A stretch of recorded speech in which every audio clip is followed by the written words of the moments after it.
Bapak, Ibu, Saudara dan Saudari, para lansia, para difabel,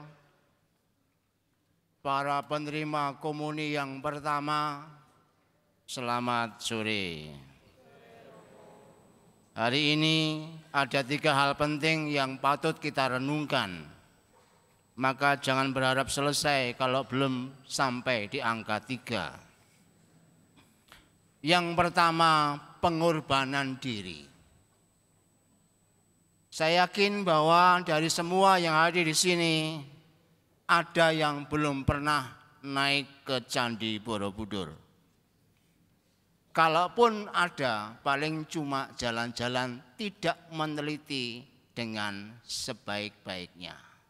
Oleh karena itu, sekarang saya kasih ceritanya. Di Candi Borobudur di bagian sisi timur tingkat pertama, rangkaian atas bidang H nomor 23, 24, dan 25 ada relief di atas batu. Gambarnya adalah seorang tua memegang tongkat dan di depannya ada 4 binatang, yaitu kera membawa setandan pisang, berang-berang membawa 7 ikan, serigala membawa semangkok susu, dan kelinci yang tidak membawa apa-apa. Relief ini menceritakan untuk mencapai hidup sempurna, seorang bodhisattva harus merubah dirinya menjadi kelinci. Ia hidup di hutan bersama dengan kera, berang-berang, dan serigala. Suatu hari ada seorang pengembara yang tersesat di hutan dan kemudian pingsan karena letih, lapar, dan haus. Keempat binatang ini hendak menolongnya. Maka kera berkata setelah yang pingsan ini siuman, "Tuhan, makanlah pisang ini biar tenagamu pulih kembali." Kemudian berang-berang menyusul dengan mengatakan, "Saya punya ikan, makanlah supaya tubuhmu sehat lagi." Kemudian serigala datang, "Minumlah susu ini, pasti menyegarkan kamu." Yang paling belakang kelinci tidak membawa apa-apa. Ia kemudian berkata, "Saya tidak bawa apa-apa. Namun sekarang buatlah api arang." Setelah api arang itu membara, kelinci itu memasukkan dirinya ke dalam api itu supaya bisa disantap pengembara itu, sehingga dengan makan tubuhnya pengembara itu menjadi pulih kembali. Memberikan sesuatu yang kita miliki itu ternyata mudah. Namun tidak mudah ketika kita diminta memberikan nyawa. Ketika Yesus berkata, "Kamu harus memberi mereka makan." Kata-kata ini tidak sekadar material. Namun sebenarnya Yesus meminta kita untuk berani memberikan hidup kita, memberikan nyawa kita. Seperti Yesus yang memberikan nyawa bagi keselamatan kita.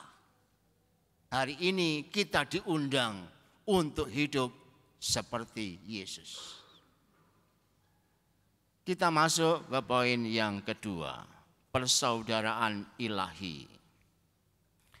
Hari ini kita merayakan hari raya tubuh dan darah Kristus.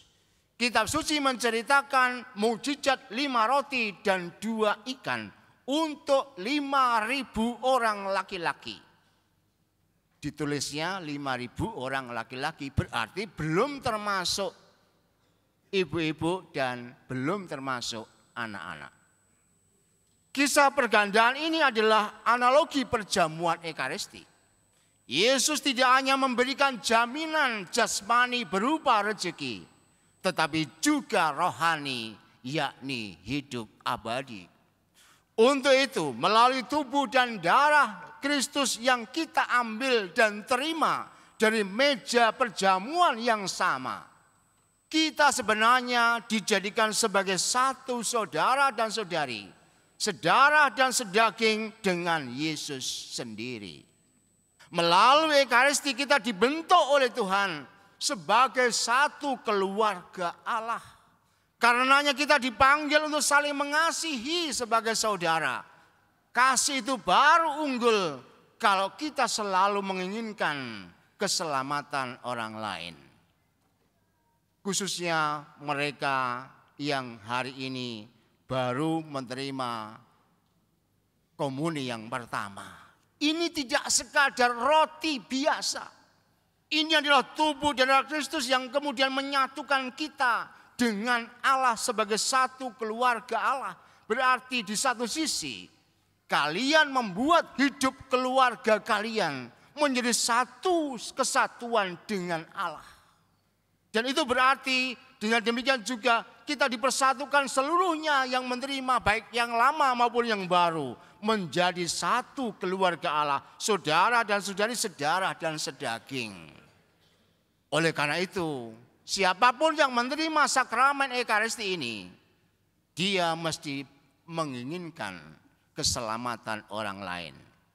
Oleh karena itu contoh konkretnya sangatlah mudah. Contoh konkret memberikan hidup gitu ya.